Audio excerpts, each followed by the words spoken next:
안녕하세요. 네, 반갑습니다. 제가 이렇게 영광스러운 자리에 또 이렇게 유명하신 나태주 선생님과 함께 대담을 진행하게 되었는데 너무 영광으로 생각하고 제가 많은 영상과 책들을 통해서 공부를 열심히 나름대로 한다고 했어요. 근데 사실 제가 필요 없는 자리입니다. 나태주 선생님께서는 마이크만 잡으시면 제 생각에 10시간도 연속으로 많은 말씀들을 해주실 수 있을 것 같은데 이 자리에 제가 함께 함으로 인해서 너무 영광으로 생각하고요. 나태주 선생님께서 제가 자기소개를 좀 부탁드려도 될까요, 선생님? 자기소개요? 나태주가 두 사람 있어요. 노래하는 나태주가 있고요. 맞아. 근데 그 나태주는 젊은 나태주고 저는 늙은 나태주. 그 나태주는 태권도 하면서 이렇게 돌면서 노래하는 나태주고 저는 그냥 씻는 나태주. 원래는 제가 원래 했는데 요즘에 그 친구가 나와가지고 내가 완전히 이제 인터넷 검색해보면 내가 밑으로 쭈그러졌는데 내가 항의도 했어요. 네이버하고 다음 항의를 했는데 어쩔 수가 없다고. 그 친구는 원체 많은 뉴스를 뿌려서 동영상까지 뿌리고 그래가지고 무거워서 안 된다고. 그래서 내 양보하기로 했는데 여러 번 그 친구하고 만나려고 이렇게 만나자고 이렇게 방송이나 신문사에 시도를 했는데 내가 안 들었어요. 그러다가 그 나태주가 광주 풀꽃문학관에 찾아왔어요. 그래서 SBS에 그게 잠깐 나갔고 그 뒤에 이제 KBS에서 그 나태주가 공연을 한다고 그래서 그때 그 공연할 때 제가 그냥 게스트로 따라 나가서 제 이름 나태주 특허냈어요. 풀꽃 특허냈어요.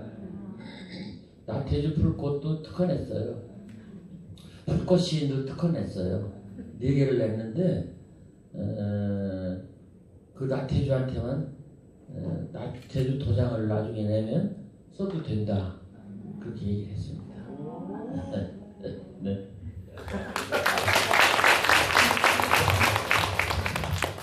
네, 그렇군요, 선생님.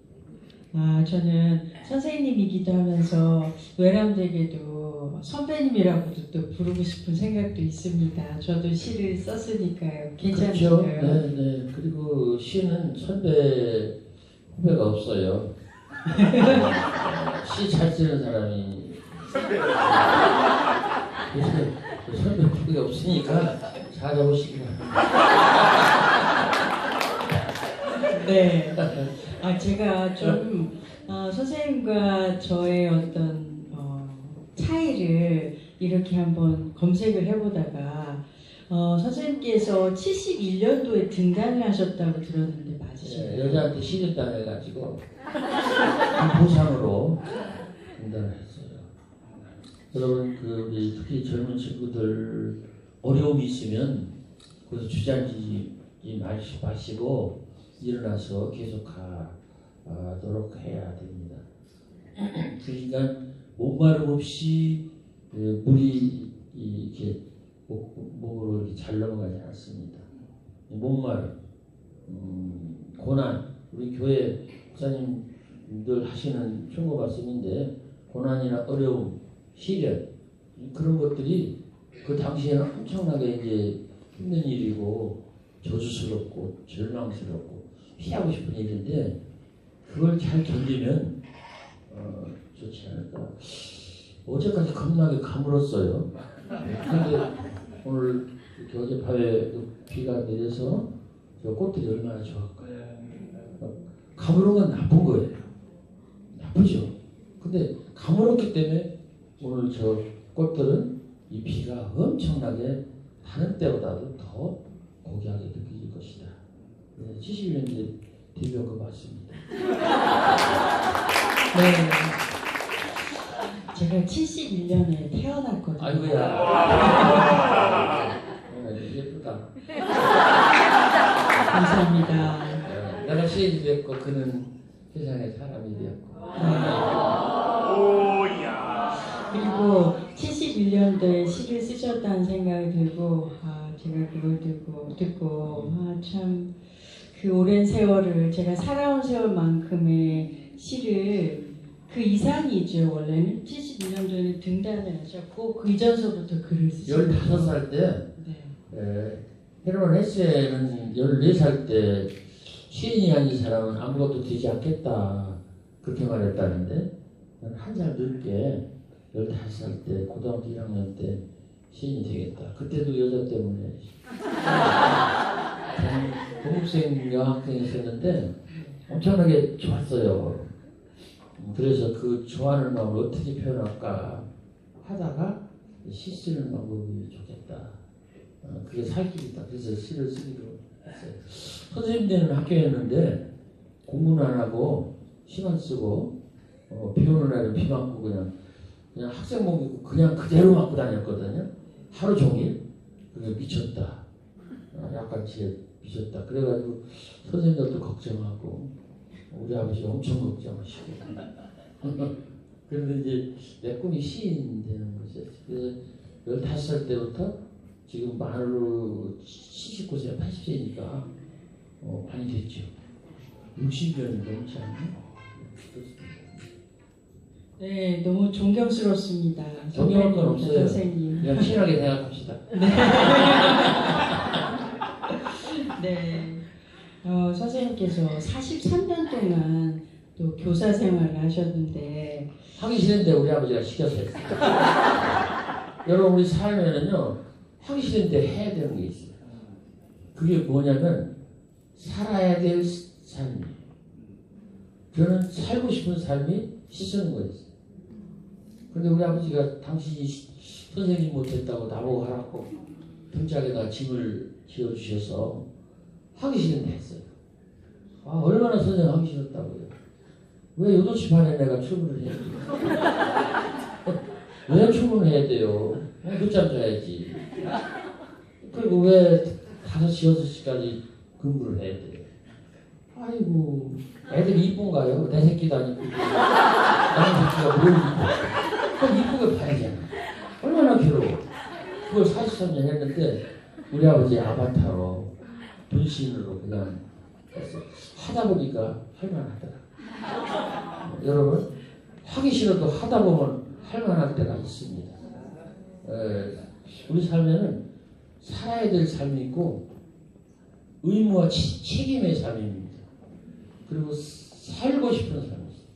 살아야 될 삶 말고 살고 싶은 삶, 자유와 권리의 삶. 근데 참 걱정스럽네. 우리 엄마들도 있고 그런데 지금은 이 자유와 권리의 삶만 있고 책임과 의무의 삶이 없어. 학교 가서 뭐든지 해도 된다. 책상 뛰어넘어도 된다. 선생님 취업해도 된다. 머리끄댕이 잡아도 된다. 욕해도 된다. 침뱉어도 된다. 이렇게 됐어요. 그래서 나는 참 43년 선생하고 그때 나오길 참 잘했어요. 지금 있었으면 얼마나 망스러울까. 너 왜 모자 쓰고 다녀? 나보고 그럴지도 몰라요. 머리 빠져서 모자를 쓰고 다니는데. 네, 저는 너무 부러운 게요. 제가 조사를 해본 바에 의하면은 우리나라에서 가장 가난한 직업이 시인이라고 들었거든요. 근데 선생님께서는 하기 싫은 일도 성공하셨고 또 하고 싶은 일도 그냥 하신 게 아니라 전 국민이 가장 좋아하는 시를 쓰셔서 돈도 많이 버시고 정말 2마리 토끼를 다 잡으셔서 정말 이 얘기가 지대로 나오네.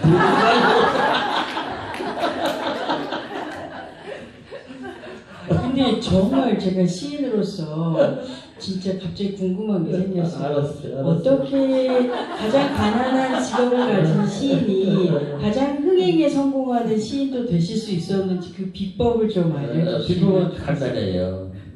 내가 아니고 너한테 잘하는 돼. 너한테 잘해야 돼. 너한테 잘하는 게 아니라 너한테 잘해야 돼. 결국은 책이 팔려야 인세가 들어올 거 아니겠습니까? 그러면 책은 내가 사는 거 아니잖아. 내 책 내가 안 사지. 네가 사야지. 그리고 책 제목부터 제대로 해야 돼. 꽃을 보도 너를 본다. 이렇게 해야지. 꽃을 보도 나를 봐라. 이렇게 하면 안 사지. 아니 내가 꽃인가? 이쪽이 꽃이지. 내가 꽃을 너를 본다. 그러니까 저쪽에서 내 책 사주지. 나는 꽃이 아니지만 꽃을 보도 너를 본다. 그러면 내가 그래도 꽃 옆에 서 있는 꽃 비슷한 것이라도 되지 않을까? 꽃 옆에 서 있는 꽃 비슷한. 우리 그렇게 생각해요. 그래서 나는 이게 사실은 2007년도에 교직 말년에 죽었다 살아났거든요. 나는 임사체험이라는 말을 잘 몰랐어요. 근사체험이라고도 하고, 데드 익스피리언스, 니어 데드 익스피리언스, 죽음 가까운 체험. 그리고 나는 버킷리스트라는 말도 잘 몰랐어요. 근데 그때 교직 정년 6개월 앞두고 죽을 병에 걸려서 죽게 생겼는데 그때 임사체험 같은 걸 좀 했고, 그리고 내가 살아서 꼭 해보고 싶은 일의 목록이 뭘까, 그런 생각도 해봤고, 그러고 나서 나는 시가 많이 좋아졌어요.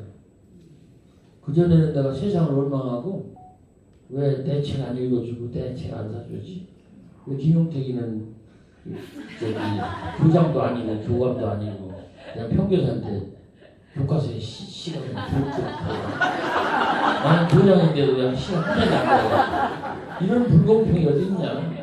내가 그렇게 생각했거든요. 용택이라고 하니까 이름 이상할 거예요. 김용택이라고 그러는데 용택이는 한 10년 몇 년 후배거든요. 시인으로서. 근데 나는 뭐요? 그래서 그렇게 불편했는데 그 뒤로 나도 교과서에 시가 들어가는 사람.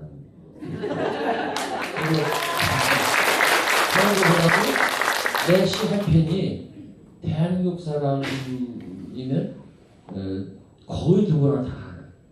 그것도 할머니도 알고 소녀딸도 아는, 선생님도 알고 학생도 아는 그런 시가 됐어요. 또 목사님도 괜찮다고 하시고 스님들도 괜찮다고 하시고 이런 시가 됐어요. 그래서 나는 그것에 대해서 매우 엄청난 축복이다.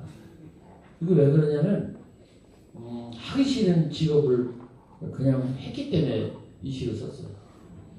불꽃이라는 시를 얘기하고 싶은데, 아까 우리 지금 친구가 국악 버전으로 노래를 하던데 내가 처음 들었어요.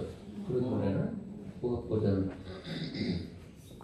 저 시가 만약에 내가 학교 교수를 하고 싶었는데 그랬더라면 저 시가 가능했을까? 우리 아버지가 억지로 시킨 그 선생을 하다가 나중에 이제 나도 교장이 됐을 거 아니겠어요? 그때 보니까 일단 담임이 아니고 교장으로서 이제 할아버지 정도로 이렇게 떨어져 나와서 아이들을 보니까 안 예쁜 아이가 예쁘게 보이기 시작하더라고요. 그렇죠. 본래 선생할 때는 안 예뻐야 돼. 겉으로는 예쁘다고 해도 속으로는 징그럽지. 근데 이제 교장 돼서 보니까 안 예쁜 아이가 더 예쁘더라. 안 예쁜 것 때문에 더 예쁜 거예요. 그리고 우리 엄마들이 얘기하는 아픈 손가락 있잖아요. 아픈 손가락. 그런 느낌. 그걸 이제 제가 느끼고 시를 썼는데, 이게 우리 아버지가 어거지로 하라고 해서 한 거고, 그리고 시골에 사는 덕이고, 그리고 초당 선생한 덕이고, 그런데요. 그래서 돈 얘기했는데, 돈은 내가 제일 많이 돈 받았을 때가 코로나 때였어요. 놀라실 거예요. 코로나 때 이명만 유명해진 게 아니고 나도 유명해졌어. 나훈아만 유명해진 게 아니, 나태주만이 아니라 나도 속으로 많이 저기 책이 많이 팔렸어요. 그 해 한 해 낸 책이 25권. 그 내가 내고 싶어서 낸 게 아니에요. 출판사에서 내겠다고. 왜 그랬을까요? 독자들이 찾으니까 갇혀있지요. 만나지 못하지요. 심심하지요. 그러니까 뭔가 해야잖아요. 그러니까 문학을 좋아하고 그런 쪽 사람들이 이제 책을 필요로 하고 됐던 거예요. 그래서 온라인, 오프라인이 다 꺼지니까 온라인으로 책이 이렇게 빠져나가기 시작해서 책이 많이 팔렸어요. 한 5억 정도 팔렸어요. 5억 권이요? 5억 한 해. 한 6억, 5억. 지금은 좀 떨어졌어. 네. 걱정하지 마세요. 많이 떨어졌으니까. 내가 세금을 1년에 1억 6천, 2억 정도 냈어. 세금을 48% 받아갑니다. 48%면요, 종합소득세가 48%는 50%예요. 5억 벌으면 2억 5천 받아가는 거예요.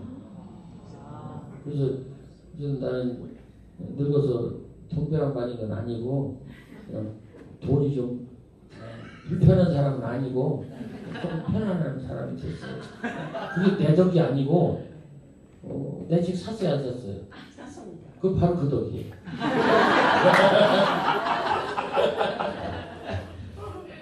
네, 너에 대해서 얘기를 해주셨는데 너를 생각하고 해야 된다. 근데 저는 아직 나이가 그래서 그런지 너라고는 말을 못해갖고 그걸 돌려갖고 뭐 당신, 그대 이렇게 해가지고 표현을 하는데 그건 급해서 그래. 급해서 그래, 급해서. 예. 내가 급하다고. 당신이라고 바꾸고 그대라고 바꾸고 네. 김소호 선생님처럼 임이라고 바꾸고 다 똑같은 거예요. 그래서 임이든 그대든 당신이든 임자든 다 너예요. 그래서 그게 같은 얘기인데 이제 급해서 이제 나도 이렇게 막 묻는 거예요. 옛날에는 막 묻지 않고 뭐 임자, 그대 이렇게 했잖아요. 그렇다기보다는 어떤 선생님만의 연륜과 그런 부분이 있어서 그게 자연스럽게 들리고 또 친근감 있게 들린 것 같아서 저도 할머니가 돼갖고 너라고 쓸 수 있는 날이 오면 좋겠다 라는 생각이 왔습니다. 네. 이렇게 아름다운 시들을 너무 많이 이렇게 해주셨는데 저는 한 가지 또 여쭤보고 싶은 게 있었는데 선생님께서 특별히 본인의 시 중에 좋아하시는 시가 있으면 그걸 별 의미 없어요. 그래요? 옛날에는 연역적으로 시인이 이 시 좋다 이렇게 말하고 이 시 읽어라 그러면 사람들이 다 그렇다 했어요. 그런데 지금은 아니에요. 지금은 굉장히 달라졌어요. 내가 그 전에 그 90년대에 그 김춘수 선생님 살아계실 때 김춘수 선생님한테 여쭤봤어요. 선생님 대표작이 꽃 나는 너는 나에게 잊혀지지 않는 하나의 의미가 되고 싶다는 꽃 맞지요? 그랬더니 김춘수 선생님이 막 화를 내요. 그따위 소리 누가 하냐고. 누가 하긴 내가 하지. 막 화를 내더라고요. 뭐 그런 소리가 어딨냐고 말이죠. 그래서 그때가 그냥 찔끔하고 그냥 말았거든요. 그 양반은 그랬을 거야. 무슨 소리냐. 꽃이 아니고 타용조라는 시가 있지 않느냐. 무슨 소리냐. 초용단장이라는 시가 있지 않느냐. 여러분 초용단장이나 타용조를 기억하시겠어요? 그럼 어떠실까요? 꽃은 기억하시나요? 네. 그러면 맞습니다. 여러분이 맞는 거예요. 김순수가 틀린 거예요. 그렇잖아요. 박목원 선생이 제일 싫어하는 게 두 가지가 있어요. 하나는 거짓말, 하나는 나그네가 대표작이라고 하는 거예요. 이유는 있죠. 설명하기가 좀 복잡한데 이유는 있어요. 그 중에 한 구절이 당신께 아니고 조지훈 선생 거예요. 설리는 마을마다 타는 전용놀이 당신께 아니에요. 조지훈 선생 걸 갖다가 갈아 낀 거거든. 그래서 본인이 싫다고 하는 거예요. 그래도 여전히 대표작은 본인이 싫다고 해도 여전히 대표작은 나그네. 네, 바로 그렇습니다. 그래서 별 의미가 없는데 그래도 그 얘기하라면 데뷔작이 가장 내가 좋아하지 않을까. 왜냐하면 시인이 된 나를 시인이 되게 한 그런 좋은 역할을 하는 것입니까. 그리고 박목월 선생이 그 시의 제목을 고쳐주셨어요. 왜냐하면 이 시 갖고는 이런 제목 갖고는 시춘민의 당선작으로 내세울 만한 작품이 못 된다고 생각해서 당신이 이렇게 제목을 바꿔주셨어요. 태수 안에서 원래는 소곡 작은 노래 그런 시였거든요. 시 제목이. 그런데 목월 선생님께서 이래서는 안 되겠다 해서 발표할 때 대수 안에서 이렇게 이름을 지어주셨어요. 그래서 나한테는 뭐 어떤 작품보다도 잊혀지지 않는 그런 작품. 그리고 아까 얘기했듯이 인천 도화동 여자한테 내가 이제 시련 당해가지고 죽어버릴까 그러다가 안 죽고서 안 죽으려고 쓴 시가 그 시거든요. 그 시를 썼으므로 내가 안 죽었어요. 그 시를 썼으므로 시인이 되게 됐고 그 시를 썼음으로써 그 뒤로 조금 사람답게 살아보자 그런 생각을 했거든요. 그래서 그 시가 나한테는 큰 의미가 있지요. 어제는 보고 싶다 편지 쓰고 어젯밤 꿈엔 너를 만나 쓰러져 울었다. 자고 나니 눈두덩에 매바른 눈물 자주 문을 여니 산골에 시리다는 게 이런 시를 몇 개를 이렇게 붙여가지고 낸 시예요. 근데 지금까지도 이 시 중에서 한 부분은 매우 참 나한테 조금 난처한 부분이 있어요. 어제는 보고 싶다 편지 쓰고 어젯밤 꿈엔 너를 만나까지는 알겠는데 그 다음에 쓰러져 울었다 이 대목이 좀 창피해. 밤에 꿈에 여자를 만나서 운 것까지는 그냥 알겠는데 쓰러져 울었다 이렇게 썼잖아요. 그래서 내가 이 제목을 어떻게 고쳐야 되는데 안 고쳐지더라. 아직까지 못 고치겠어. 앞으로도 못 고치지 않을까. 매우 절망적인 대목입니다. 어젯밤 꿈에 너를 만나 쓰러져 울었다. 어떻게 글 쓴 사람을 어떻게 해볼 수가 없어요. 어떻게 해볼 수가 없어요. 이거 폐기 직전의 인간인데 목월 선생님께서 이걸 보시고 안 되겠다. 얘는 시인으로 데뷔시켜줘야지. 안 했다가 그냥 죽어버리겠다. 그래서 아마 시인을 뽑지 않았을까. 그런 생각이 듭니다. 여러분 들으시니까 어떠신가요? 조금 아까 데뷔작을 선생님께서 여러분에게 낭독해 주셨잖아요. 제가 한번 질문해 볼까요? 제목이 뭐였나요? 대숲 아래서입니다. 나중에 한번 찾아보세요. 찾아보시면 좋겠고 선생님 말씀을 듣다 보니까 이렇게 흥행에 성공한 많은 작품들을 남길 수 있었던 게 항상 독자를 중심으로 해서 읽는 사람의 중요성을 항상 생각하고 계시기 때문에 이렇게 많은 독자가 있지 않나 싶은 생각이 드는데 저는 요즘에 뭐 하냐면요. 시를 써서는 돈을 벌 수가 없어가지고 제가 상담을 배워갖고 시 치료를 하면서 돈을 벌고 있거든요, 선생님. 아마 그 치유 정신적인 이런 쪽을 도와주는 방법으로 음악하고 네. 그림도 있겠지만 시도 큰 몫을 할 수 있지 않을까 생각합니다. 네. 그래서 이제 시 치료라는 제목으로 그 외국에는 그 영역이 굉장히 크더라고요. 그래서 그거를 이제 우리나라에서도 좀 접목을 시키면 좋지 않을까 해서 제가 이제 시 치료 영역을 좀 생각하고 하고 있는데 그래서 선생님 시들을 많이 읽어봤는데 혹시 여러분께 질문 드리고 싶은 게 있어요. 여러분이 읽으신 시 중에서 나태주 선생님 시 중에서 제일 기억나는 시 함께 읽고 싶은 시가 있으면은 한번 손을 들어서 불꽃이라고 대답할 거예요. 네. 네. 저기 뒤에 계신 분. 네. 아끼지 마세요. 아하. 그렇군요. 또 혹시 생각나시는 분? 아끼지 마세요는 조금 나이로서는 좀 중년 이상 또 여자분한테 해당되는 시. 네. 우리 마누라 옷 아끼는 걸 보고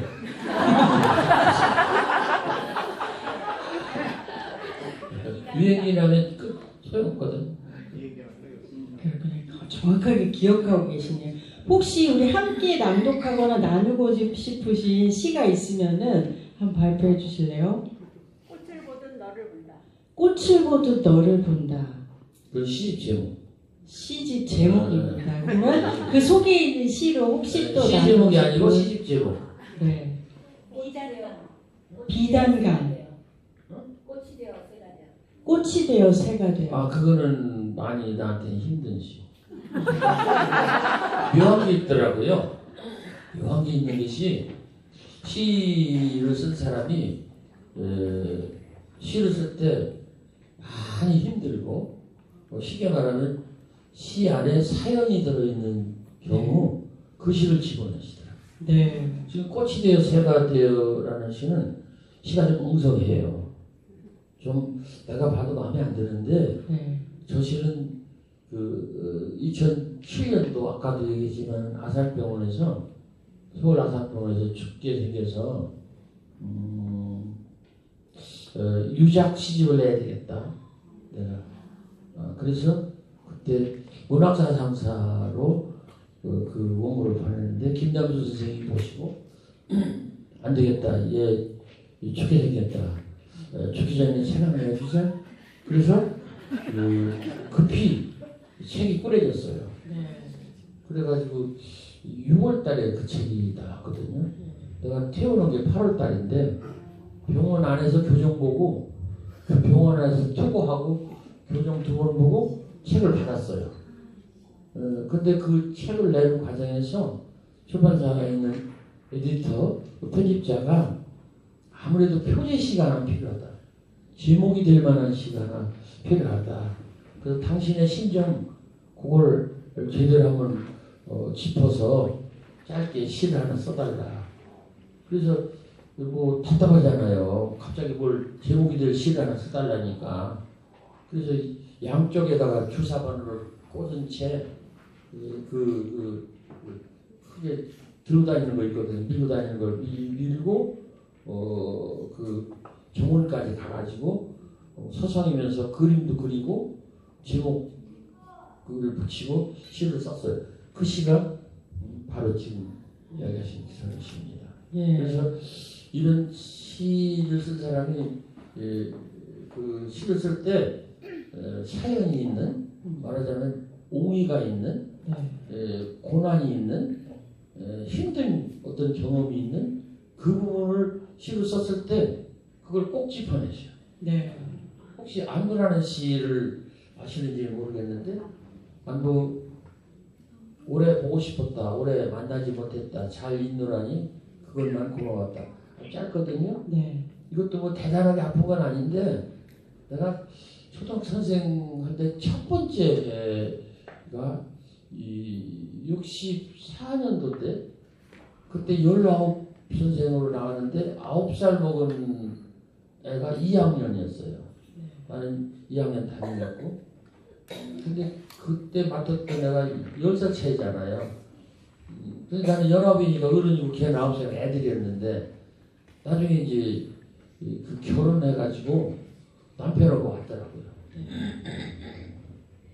근데 그때도 제대로 이제 대접을 못하고 그냥 갔고 그 다음에 내가 이제 교장을 하는데 또 남편하고 왔더라고요. 근데 그 사이에 그 남편이 머리카락이 다 빠지고 나처럼 대머리가 돼서 왔더라고요. 근데 이제 부산에서부터 떡을 한 동굴이 마련해왔어요. 그 선생님들로 나눠 먹고 그러고서 이제 방법이 없어서 공주 최약이라고 하는 식당에서 밥 한 그릇 먹었는데 빨리 간다는 거예요. 부산까지 가야잖아요. 그래가지고 사진도 한 장 못 남기고 그냥 보냈어요. 그리고 집에 오는데 마음이 허전하더라고요. 그래서 내가 울컥 마음이 좀 속상하고 막 그냥 좀 지적이 안 났더라고. 그래서 내가 오래 보고 싶었다. 오래 만나지 못했다. 그래. 머리 빠진 남편하고 그렇게 잘 있느라니 그것이 고마워. 이렇게 썼어요. 네. 앞에 건 빼고 머리 빠지는 거. 그랬더니 그 시를 또 사람들이 짚은 거예요. 여기도 있지만은 기죽지 말고 살아봐, 꽃 피워봐, 참 좋아. 이건 내가 말하고 싶지 않은 우리 집의 아픈 대목이에요. 우리 손자를 위해 써준 건데 놀랍게도 고등학교 가면 그 고등학교 3학년 애들이 그걸 써달라고 해요. 네. 기죽었냐? 그러면 얘 기죽었어요. 그래요. 그렇죠. 수능 앞두고서 기죽었지. 기죽지 말고 살아봐. 꽃 피워봐. 참 좋아. 별거 아니거든요. 글자 수도 몇 개 안 되는데 네. 그게 자기한테 도움이 된다. 네. 그래서 결론적으로 말하면 나한테 사연이 있고 나한테 아픔이 있던 것이 또 다른 사람한테도 가서 의미를 부여하고 아픔도 주고 감동도 주는 게 아닌가. 네. 내가 좋아하는 풍경에 다른 사람도 또 눈길이 보는다. 그 얘기예요. 네. 내가 선택한 음악에 다른 사람들이 다시 귀를 모은다. 뭐 그런 거 아니었어요. 예. 여러분 박수 한번 쳐주세요.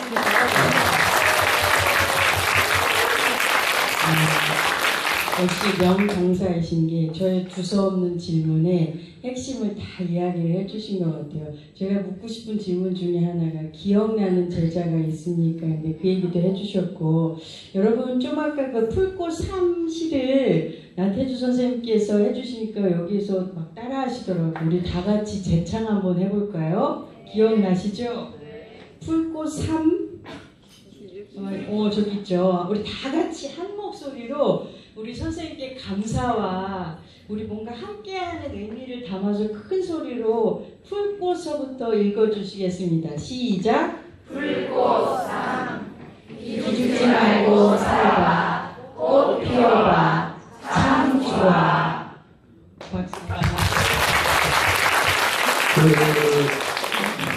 이 문장 중에서 제일 급한 것은 감탄문. 네. 그 다음에 그 명령문입니다. 급할 때는 감탄문 내지는 명령문으로 해야 돼요. 거기서 이렇게 네. 하지마 이렇게 그 명령문 배고파 이렇게 어쨌든 네. 명령문하고 감탄문이 제일 급해요. 그래서 급한 문장을 쓸 때는 명령문으로 쓰는 거예요. 예. 그래서 이 시는 조용하게 말했지만 앞에 두 문장이 다 명령문이에요. 그렇네요. 기죽지 말고 살아봐. 명령하는 거예요. 네. 권유하고 예. 꽃 피워봐. 그리고 그 다음에 그거에 대한 결론. 참 좋지 않느냐. 이렇게 돌려주는 거예요. 그리고 네. 또 중요한 것은 이 시에서 그 괜찮은 시들은 끝부분에 꼭 반전 변형이 있어요. 예. 돌아서고 새로운 얼굴을 보여줘요. 이거는 어디에서 나오느냐면 박용철이라고 하는 신문학파 시인 선생님의 시적 변형에 대해서라는 책에 나오는 얘기예요. 예. 근데 이런 문헌이 다 붙이고 여기도 시인들 몇 분 계실 텐데 읽어봤나 물어보면 안 읽어봤다고 그럴 거예요. 예. 시적 변형에 대하여. 예. 나는 1년에 한 번씩 읽어요. 아하. 왜 그러냐? 어렵기 때문에. 네. 지금도 어려워요. 예. 그 문장이 지금도 이해가 잘 안 된다고요. 네. 근데 그 핵심은 그거 뭐냐면 그 끝부분에 반전과 변형이 있어야 된다는 거예요. 네. 별게 아니에요. 그냥 끝부분에 반전과 변형이 있어야 돼요. 기죽지 말고 살아봐. 꽃 피워봐. 이것은 반전 변형보다는 반복 병치예요. 반복 병치. 근데 반복은 똑같은 것이 올 때 반복이라고 그러고 병치는 비슷한 것이 오는 거예요. 네. 우리 인생은 살다 보면 반복 병치예요. 특히 장년일 때까지 계속 반복해. 따분해. 빨리 어른 되고 싶어. 빨리 결혼해서 그냥 망가지고 싶어. 그게 이제 인생인데, 근데 이제 실제로 이제 장년기가 되면 그때 싹 얼굴이 돌아서면서 다른 모습이 나타나야 돼요. 네. 장년기가 되는데도 계속 엄마 아빠한테 용돈 다 쓰고 무슨 일 있을 때 자꾸 물어보고 그러면 안 돼요. 예. 그때는 새로운 모습으로 내가 이렇습니다. 내가 좀 달라졌습니다. 이걸 어른들한테 보여줘야 돼요. 네.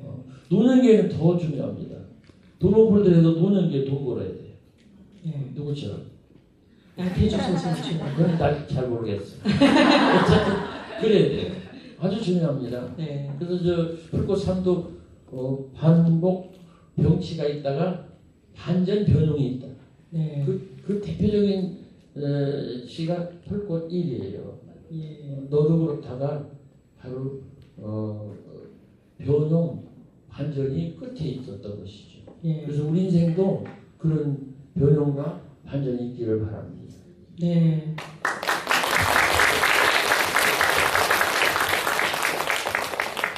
네, 선생님 말씀 들어보니까 제가 선생님 자체가 나태주 선생님 자체가 시가 아닐까라는 그런 생각을 했는데 정말인 것 같습니다. 나는 시가 아니고 시를 훔치는 사람이에요. 네.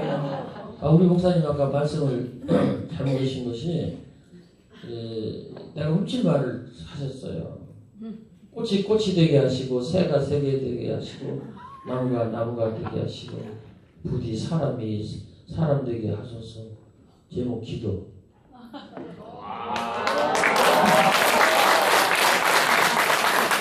이보다 더 좋은 기도가 어디 있어요?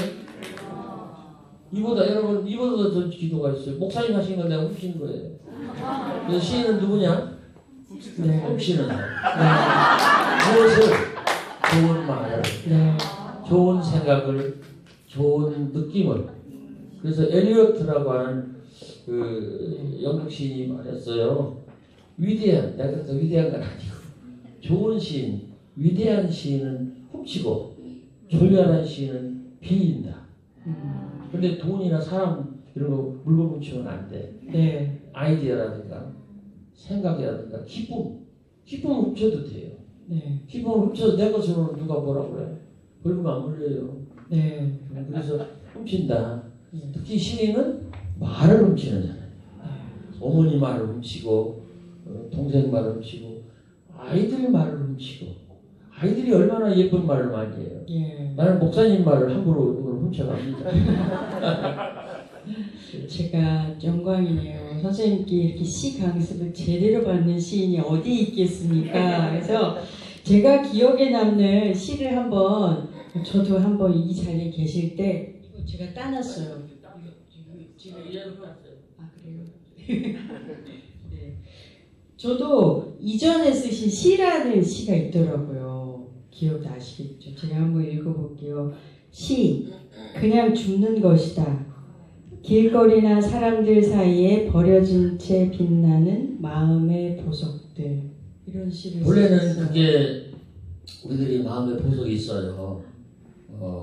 아주 작아요. 그리고 반짝이지 않는 것 같아요. 그리고 별로 이렇게 소중하지 않을 것 같아요. 그래서 사람들이 그걸 자주 버리죠. 자기 마음속에 있는 건데, 자기 주변에 있는 건데. 근데 이제 아까 위대한 시인 훔치고 그런 것처럼 이 사람은 또 죽는 사람이에요. 네. 죽는 사람은 또 거지잖아. 네. 시인은 또 거지도 되는 거야. 훔치는 도둑놈도 되지만 거지도 되는 거예요. 보면 사람들 사이에 그 사람들이 버려놓은 반짝이는 정말로 보석이 있다고요. 본인들은 쓰레기로 알고 버렸는데 내가 볼 때는 보석이다. 그런 얘기. 그래서 시인은 사람들이 그 사이에 버린 쓰레기인데 그걸 보석으로 알고 줍는 사람이다. 나는 그렇게 생각하고 그렇게 좋은 시를 다시 돌려줬을 때 시인들이 이거 내가 잃어버린 건데 내 거야 이러고 받아들이지 않을까. 그 얘기입니다. 예.